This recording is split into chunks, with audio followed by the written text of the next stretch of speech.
Hello, I'm the 10-minute English teacher. Let's get you exam ready. Today we're thinking about English Literature GCSE Paper 2 and I'm going to be preparing you for poetry with my final tips. Before we get going, don't forget to like and subscribe. There are plenty of things on the channel to help you with English literature and English language. Okay, final tips for the exam. My first tip for you is to manage your time. If you're an AQA candidate, Literature Paper 2 looks like this. You've got 3 sections, each one taking you 45 minutes. You'll be answering your question on 20th century fiction. Then you will be comparing one of your anthology poems to one from your memory. And then you're going to be answering questions about unseen poetry. It's really important that you spend 45 minutes on each section. Manage your time carefully. That is how you are going to get the maximum marks that you're capable of. My first piece of advice for you in regards to writing in the exam is to start with a relatively straightforward introduction. This is how you're going to do that. So you're going to link the 2 poems to the theme in the question, the poem that is the name poem and the poem that you choose to compare it to. And this is how that might look. So, Porphyria's Lover is a poem that explores how strong feelings in a romantic relationship can be destructive. The speaker's obsessive nature leads to him killing Porphyria, something he has no remorse for. Sonnet 29, I Think of Thee, explores how love can also be an overwhelming force that can dominate your life. However, it communicates positive ideas about love. So in that very quick opening paragraph, I've told my reader what poems I'm going to be writing about and I've linked them to the theme in the question. I'm definitely not going to be saying, in this essay I will be, because that's a little bit basic. So you want a little paragraph like that before you start getting into actually analysing. And the first thing we're going to do is think about structure. So structure is the first thing that you can do after your introductory paragraph. And you might want to talk about iambic metres. I'm going to walk you through those now. So if you've got 2 beats in a line, an unstressed and a stressed syllable, you've got ba-bum, then that would be what we call an iambic monometer written poem in iambic monometer.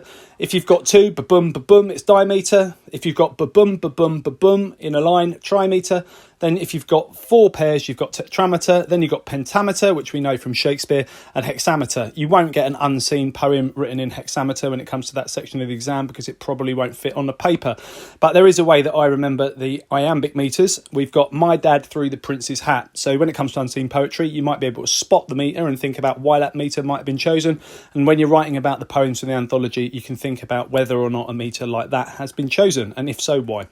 So here is a paragraph that is comparing the structure of the 2 poems that I would be writing about. So we've got Porphyria's Lover is a poem that's written as a dramatic monologue in iambic tetrameter, and this helps create a manic tone that unsettles the reader. The fact that the speaker reveals the murder without a break or pause makes us realise how spontaneous the killing was, and the use of rhyme makes the speaker seem overconfident and bold. In Sonnet 29, I Think of Thee, iambic pentameter and rhyming couplets reflect how love has brought order to her world.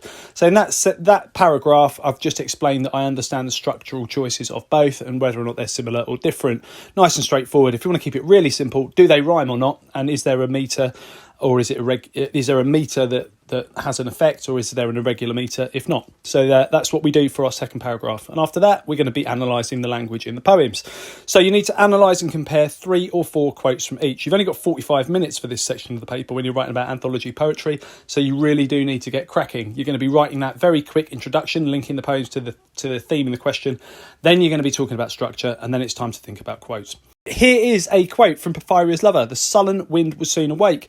So you're going to choose some quotes from your poems to make an interesting point at the beginning of each paragraph about love. So this could be the idea that love can be a really destructive and uncontrollable force.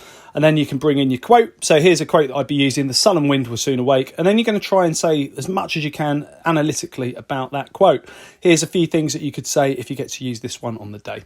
So we've got the sullen wind. You can't control the wind. So perhaps this could be a metaphor for his jealous thoughts. They're uncontrollable, just like the wind. We could also talk about the fact that darkness and cold in the beginning of the poem, they provide a contrast to Porphyria and make her murder seem even more tragic. She's associated with light and warmth when she's introduced to provide that contrast. And you could also talk about the use of personification. This here, the wind awakening, could be a reflection of his thoughts. It's foreshadowing murder, and his violent thoughts might be rising just like a storm at this point in the poem. And that takes us then on to unseen poetry. So if you're an AQA candidate, you're going to have half an hour to write about a poem you've not seen before, and then 15 minutes to compare that poem to B. So you're going to start in the same way. Quick introduction, introduce your poems or the poem to the theme in the question. You can write a couple of sentences about the structure, and then you're going to choose 3 or 4 quotes to analyse in detail. Similes, metaphors, personification, images, the things that you picture, verbs, adjectives, adverbs, they're the sort of things that you could be picking out and spotting and talking about in your response.